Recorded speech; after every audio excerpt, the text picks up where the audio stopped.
संजय शिरसाटांनी घाटी रुग्णालयाची पाहणी केली। कामाचा दर्जा तपासण्यासाठी पालकमंत्र्यांनी ही पाहणी केली। निकृष्ट दर्जाचं काम बघून संजय शिरसाट संतापल्याचं पाहायला मिळतंय। घाटी रुग्णालयातील अधिकाऱ्यांना पालकमंत्र्यांनी चांगलंच झापलंय। संबंधित लोकांवर कारवाई करण्याचा शिरसाटांचा इशारा आहे। आता आम्ही एक 14 कोटीचं काम दिलंय। त्या कामाची तुम्ही अवस्था तुम्ही पाहिले स्वतः।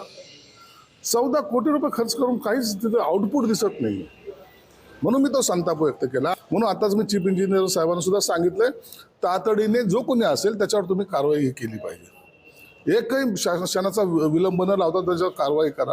काय तुम्हाला गुन्हा दाखल करायचे ते करा। आता येणाऱ्या DPC मध्ये सुद्धा याच्यात मी अत्यंत गांभीर्यपूर्वक चर्चा सुद्धा करणार आहे आणि कॅबिनेटमध्ये मुख्यमंत्र्याकडे सुद्धा हा विषय काढणार आहे। अशा प्रकारे घाटीसाठी आपण जो काही योगदान देतात त्याचा जर गैरफायदा कोणी उचलत असेल तर त्यांच्यावर कडक कारवाई करण्याची विनंती मी माननीय मुख्यमंत्र्यांना सुद्धा